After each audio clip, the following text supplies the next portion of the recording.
Sí, doctor. Sí, doctor, se lo escucha claramente. Bien, vamos entonces. Nos habíamos quedado en la anterior clase con respecto a esta diapositiva y era uno de los mecanismos extravasculares e intravasculares. Vamos a referirnos al mecanismo de hemólisis extravascular. Su nombre está indicando fuera del vaso sanguíneo y como pueden apreciar acá ustedes, el eritrocito que se está fragmentando, se está destruyendo y nos está originando la hemoglobina libre.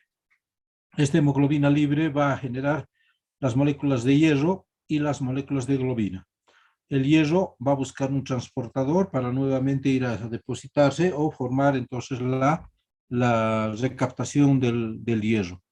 Y la globina, por su parte, como una proteína, va a ir a utilizar o va a ir a depositarse a nivel de los pools o los depósitos de aminoácidos, por una parte. Por otra parte, esta hemoglobina también puede eliminarse en forma de bilirrubina. Habíamos indicado de que puede desdoblarse, puede formar entonces la bilirrubina y esta bilirrubina va a ser en forma indirecta. Esta bilirrubina en forma indirecta, para que se conjugue, tiene que ingresar al hepatocito. Y el hepatocito tiene que actuar, o dentro del hepatocito tienen que actuar entonces ciertas enzimas como es la glucuronil transferasa, que va a generar entonces mecanismos de glucoronización dentro del hepatocito. ¿Bien? Entonces dentro del hepatocito lo que va a hacer esta hemoglobina o esta bilirrubina va a generar entonces la formación de urobilinógeno para eliminarse por el riñón y de estercobilinógeno para eliminarse a través del intestino. ¿Me van a esperar un ratito, por favor?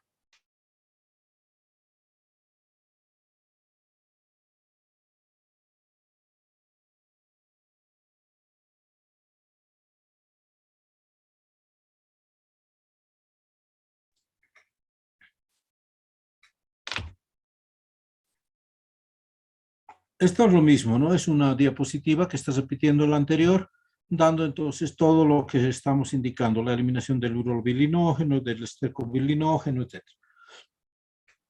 Este otro mecanismo, que es el de la hemólisis intravascular, su nombre está indicando de que la lisis o la destrucción del glóbulo rojo lo va a realizar dentro del vaso sanguíneo, como sucede en la malaria, ¿verdad? Entonces, el caso más representativo, el intravascular en la malaria, debido entonces a la invasión del eritrocito por el plasmodium, lo que va a generar una mayor multiplicación de este y va a generar el estallido del glóbulo rojo. Este hecho nos va a generar una hemólisis intravascular.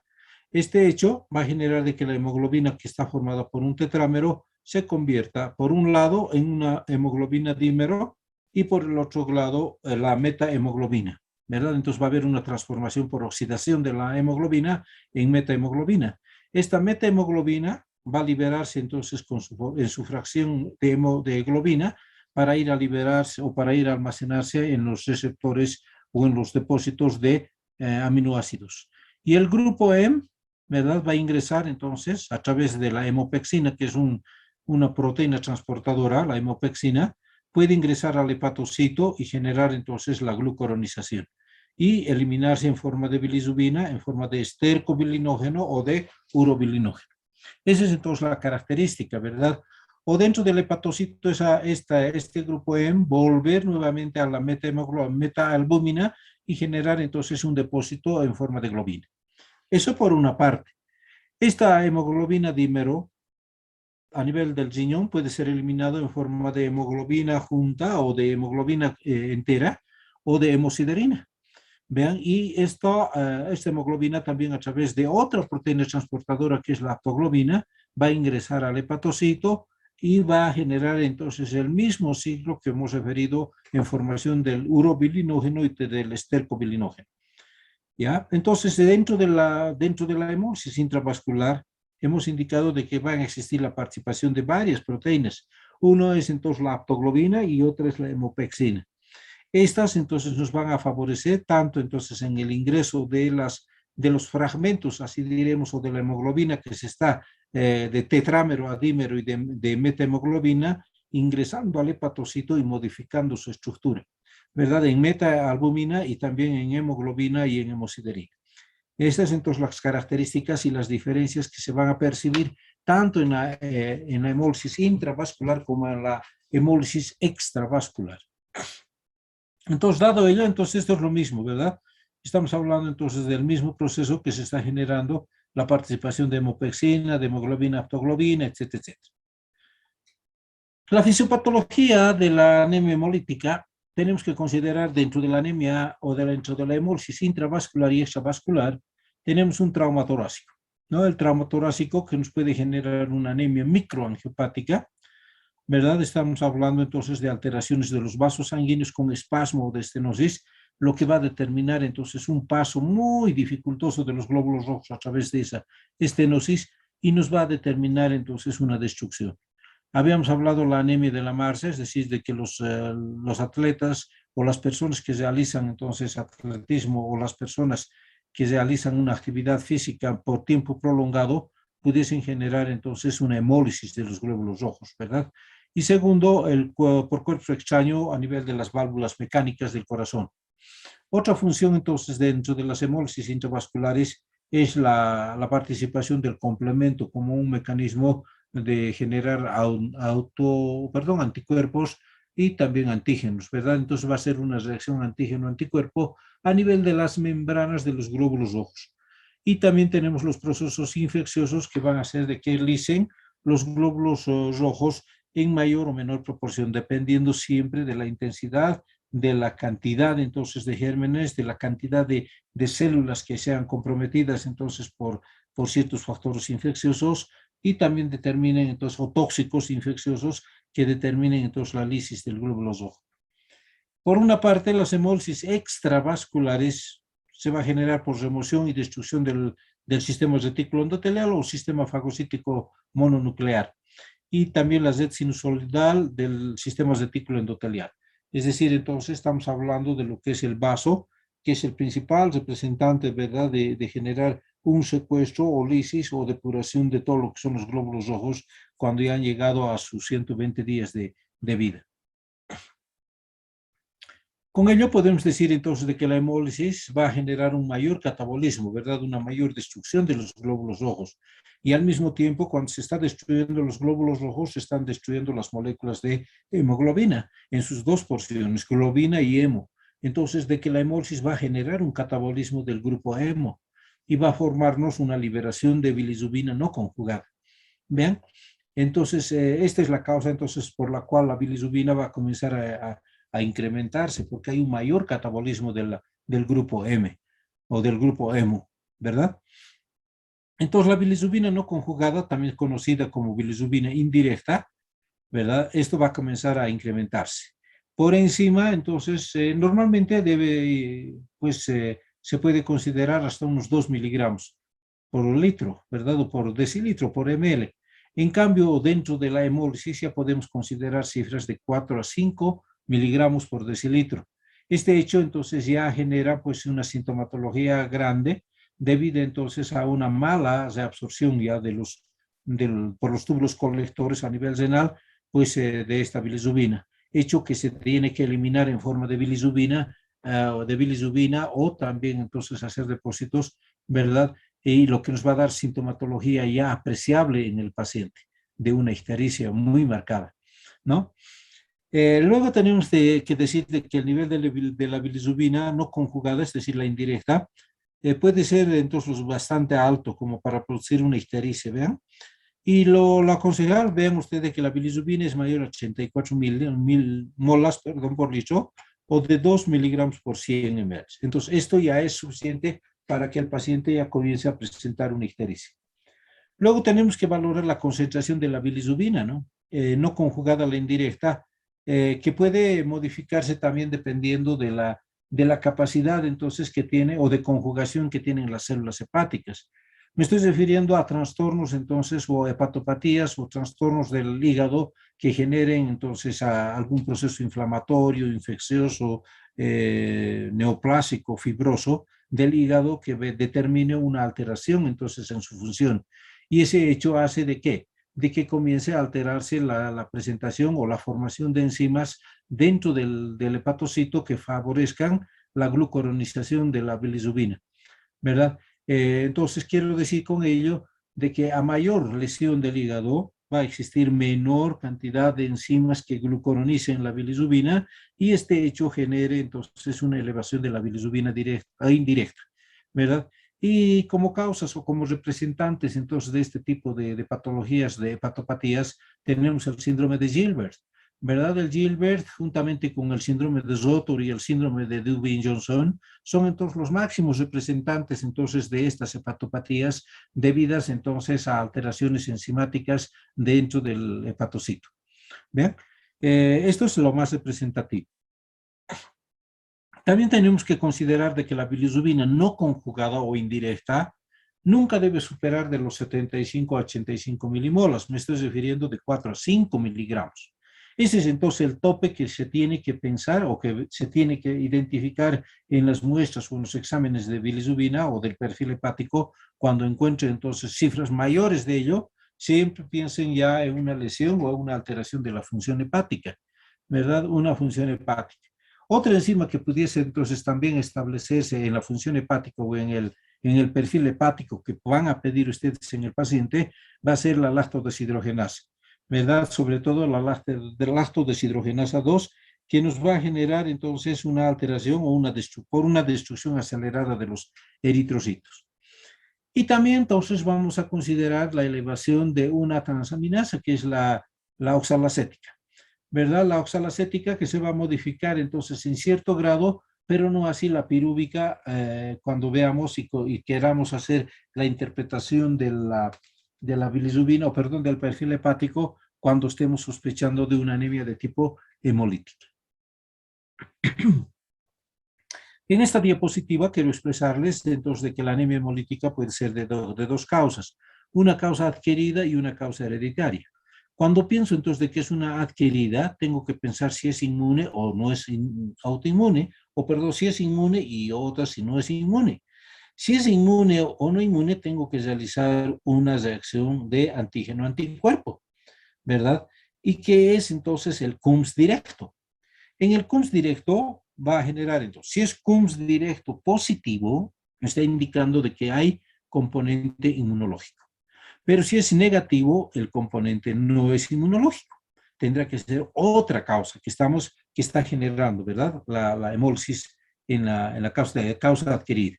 En cambio, las hereditarias, estamos hablando de que existen alteraciones de la membrana citoplasmática, del ciclo energético del eritrocito y también de la capacidad de reducción del glutatión, ¿verdad? Y me estoy refiriendo entonces, cuando digo una alteración de la membrana, estoy refiriéndome a las esferocitosis, drepanocitos, ovalocitos, eliptocitos, estomatocitos, etc.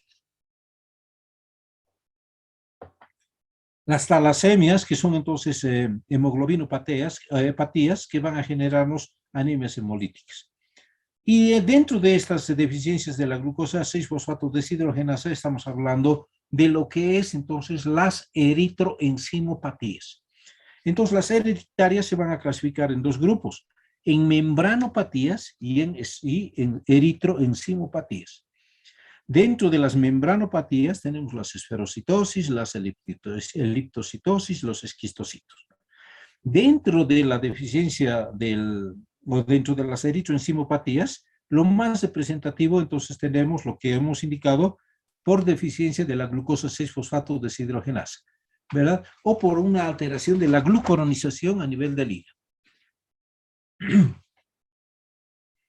Otra clasificación que nos indica entonces para la anemia hemolítica del adulto, hereditarias y adquiridas. Y hemos indicado las hereditarias, las hemoglobinopatías, enzimopatías y membranopatías. Y en las adquiridas que pueden ser inmunes, autoinmunes, autoinmunes o por drogas, y también por procesos de tipo neoplásico, ¿verdad? Como son las microangiopatías, infecciosas tóxicas, hiperesplenismo. Y dentro del sitio de las hemólisis que se van a generar entonces estas alteraciones, va a ser intravascular, extravascular o intra y extravascular, en un componente entonces mixto. Otra clasificación de las anemias hemolíticas del adulto van a ser extracorpusculares e intracorpusculares. Las extracorpusculares, como hemos visto ya en la gráfica, están supeditadas a ¿qué? Al hiperesplenismo, por formación de anticuerpos, por causas mecánicas, efectos tóxicos directos, paludismo, infección por Clostridium y también entonces ciertas mordeduras entonces de serpiente o de escorpiones que van a generarnos ¿qué? Una introducción de hemolicinas entonces, ¿verdad? Hemolicinas que van a destruir gran cantidad entonces de glóbulos rojos. Y dentro de estas anomalías de membrana tenemos los acantocitos, tenemos los eliptocitos, ovalocitos, siderocitos, etc. Y dentro de las extra o intracorpusculares, perdón, tenemos la hemoglobinuria paroxística nocturna, que va a ser entonces el máximo representante de anemia hemolítica intracorpuscular. ¿Listo? ¿Cuáles son esas anemias hemolíticas inmunes? Estamos diciendo, cuando yo digo hemolítica inmune, me estoy refiriendo y me estoy pues dando de cuenta de que se trata de una reacción antígeno-anticuerpo, ¿no? Entonces los antígenos van a venir o van a ingresar entonces desde el torrente o desde afuera o desde el mismo torrente circulatorio, que van a generarse entonces anticuerpos contra los mismos antígenos de superficie de los eritrocitos y van a generarnos entonces una alteración, una destrucción, ¿verdad? Y también tenemos que determinar, y esta es entonces la prueba de Coombs, que es la prueba de la antiglobulina directa, ¿verdad? Que es el PAC positivo en todos los procesos de diagnóstico de antígeno-anticuerpo. Ya, no se olviden la prueba de antiglobulina directa. Dependiendo entonces los antígenos que se están encontrando o que van a ir dirigidos contra los anticuerpos entonces de las células o de las anemias hemolíticas autoinmunes, van a dividirse en autoinmunes, aloinmunes y en asociadas por trasplante. ¿Verdad? Autoinmunes es cuando el anticuerpo va dirigido contra los antígenos que están presentes en los glóbulos rojos del propio paciente. Aloinmunes, cuando los anticuerpos desarrollados por transfusión sanguínea o por embarazos van dirigidos contra los antígenos presentes en los glóbulos rojos transfundidos. Y finalmente los asociados al trasplante de órgano sólido y progenitores hematopoyéticos. Estas son entonces las causas por las cuales entonces van a generar anemia hemolítica inmune. Entre las congénitas, pues tenemos que definir entonces algunos conceptos, ¿verdad? Y estos entonces, hablamos de una hemólisis cuando hay una disminución de la supervivencia eritrocitaria debido a un defecto de eritrocitos. Síndrome hemolítico se va a presentar entonces en cualquier momento. Este síndrome hemolítico está supeditada a la cantidad de glóbulos rojos que se van a destruir dependiendo de la etiopatogenia que está causando esta destrucción, ¿verdad? Y entre ello, pues tenemos entonces, vean ustedes, y dentro de ellos tenemos entonces, dependiendo la intensidad, ¿verdad? En hemólisis leve, con una ausencia de anemia, pero hay una hemólisis compensada, y en las hemólisis moderadas o intensas, la anemia hemolítica es muy intensa. Entonces, como un ejemplo, en el paludismo, las hemolicinas, como son las mordeduras de serpiente, etcétera, o algunos tóxicos que van a generar entonces una alteración de la permeabilidad, de la estructura del citoesqueleto y de la membrana del eritrocito, que va a determinarnos de la fragilidad entonces de estas células y que genera entonces una destrucción masiva.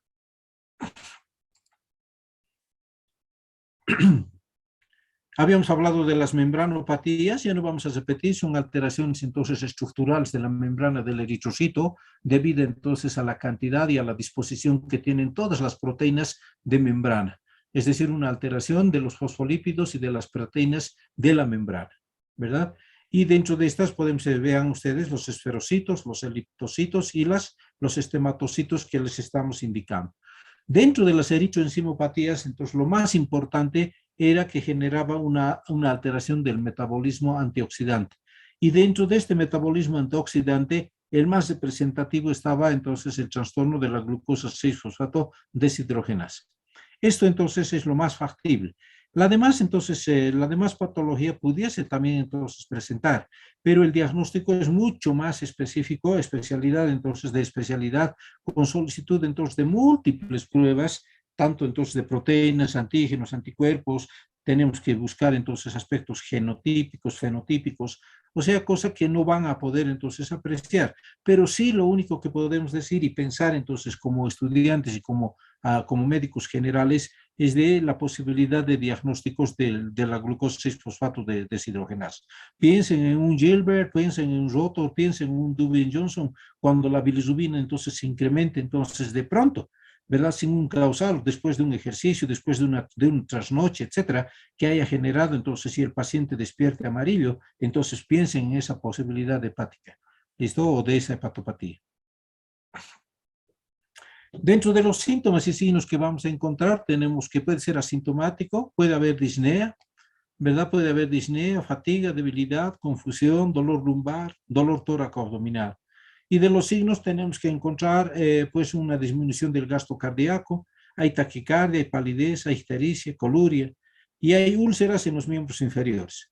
Esto es importante, estas úlceras inferiores. Cuando vean úlceras en los maleolos internos, piensen en una anemia de tipo hemolítica.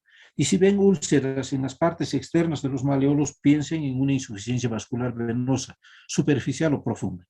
Y luego tenemos las hepatoesplenomegalías y las colelitias.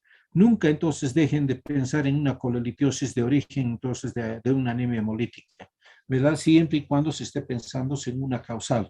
Entonces la formación de cálculos no siempre es supeditada a colesterol, sino entonces, o también de presencia de un núcleo entonces bacteriano, sino que tiene que también pensarse en una posibilidad entonces de una colelitiasis debida a una anemia hemolítica.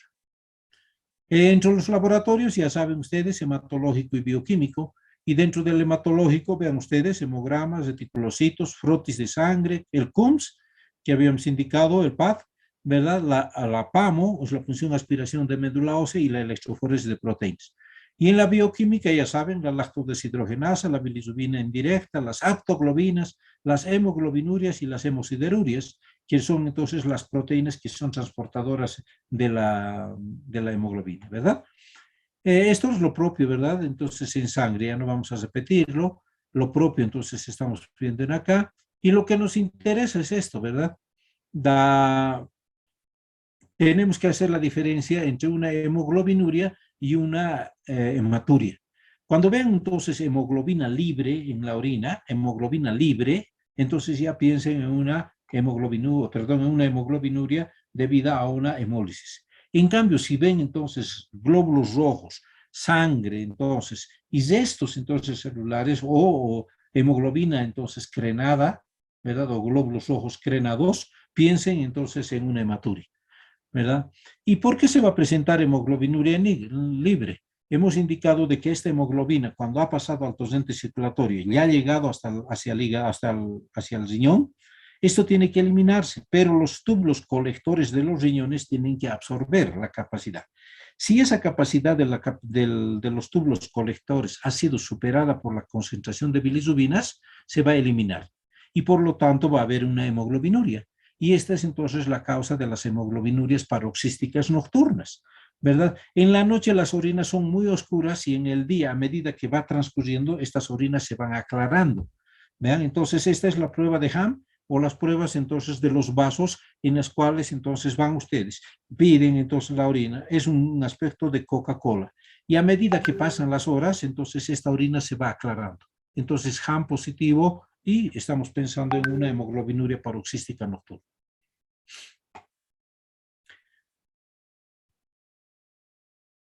¿Qué más tenemos que hablar con respecto a esto? Nada. ¿Qué anemia? Esto ya hemos indicado, ¿la? La eritropoiesis acelerada en sangre, reticulocitos, policromatofia, macrocitos, punteado basófilo, médula ósea, hiperplasia eritroide. Ferritina, el turnover, o es decir, el recambio del hierro está elevado. En la ferrocinética, el turnover, o es el recambio entonces de hierro, está aumentado. No se olvide.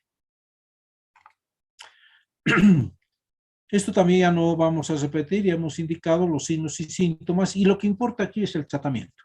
El tratamiento va a estar siempre entonces en base a esteroides, siempre y cuando estemos sospechando de un cuadro de tipo inmunológico. La esplenectomía, siempre y cuando pensemos de que este hiperesplenismo o esplenomegalia sea la causa de un secuestro de mayor cantidad de glóbulos rojos y esté determinando la destrucción. Y luego tenemos las gamapatías y las gamaglobulinas, los inmunosupresores, que también son importantes. Y tenemos que tomar en cuenta también de que en el tratamiento podemos utilizar anticuerpos monoclonales, el tipo rituximab, ¿verdad? En las anemias microangiopáticas hay que tratar la causa que está generando entonces lesiones y alteraciones de formación de la fibrina en los vasos, ¿no? Entonces estamos hablando de trastornos de hemostasia y de hematopoiesis o de hemostasia y de coagulación dentro de los vasos que estén generando una destrucción. En la glucosa 6-fosfato deshidrogenasa en la deficiencia hay que suspender y hay que evitar los factores desencadenantes, ¿vean? En las esferocitosis y en las hemoglobinopatías hay que hacer transfusiones de ácido fólico y el eculizumab, que es otro anticuerpo monoclonal que también se le puede utilizar en hemoglobinuria paroxística. ¿Qué complicaciones vamos a encontrar en la anemia hemolítica? Retraso del desarrollo óseo, deformación craneofacial, expansiones óseas, úlceras maleolares que les he explicado y las hemocromatosis. En caso de anemia moderada, litiasis biliar, hiperesplenismo, leucopenia, plaquetopenia y crisis de agudización. ¿Ven? Y el tratamiento, ya les he explicado, es la prednisona, que es lo más indicado, y estamos utilizando de 1 a 1.5 miligramos kilo peso día por de 3 a 4 semanas. Estas dosis, entonces, dependiendo de la respuesta que va a tener el paciente, puede ser modificada cada semana, 5 miligramos hasta llegar a 15 miligramos por día, ¿verdad? Las transfusiones de sangre pueden hacerse solamente en base a paquetes que están faltando, en este caso glóbulos rojos. Y la esplenectomía también entonces ya hemos indicado siempre cubriendo pues de antibióticos, ¿verdad? Podemos utilizar penicilina o amoxicilina de 250 o 500 miligramos cada 12 horas o cada 12 horas 1 gramo, pero un tiempo bastante prolongado, ¿verdad? Entonces eso es muy importante. ¿Qué tipo? Vean ustedes los tratamientos médicos, el rituximab, que es un antígeno, entonces un anticuerpo monoclonal quimérico, ¿verdad? Que tiene entonces una predilección por el antígeno de clúster de diferenciación 20, ¿verdad? Y también de los leucocitos B normales y malignos. Su dosis del rituximab va a ser de 375 miligramos por metro cuadrado, intravenoso cada 4 a 8 dosis semanales o quincenalmente. Y dentro de los inmunosupresores tenemos que utilizar la azatioprina, que son inmunomoduladores, la ciclosporina y la ciclofosfamida, ¿verdad? Entonces, todos estos como tratamiento, entonces, pues, pensando que cuando haya un trastorno de tipo inmune, ¿verdad? Y bueno, entonces con esto nos estamos terminando la clase, sobre todo entonces de anemia hemolítica. Entonces, si hubiera alguna pregunta, alguna acotación, posiblemente he tenido que correr, ¿no? He corrido entonces de acuerdo a esto porque no nos queda mucho tiempo en el avance de asignatura. Tenemos que aclavar entonces una clase más entonces para dar su examen el día 16. Por lo tanto, voy a pedirle su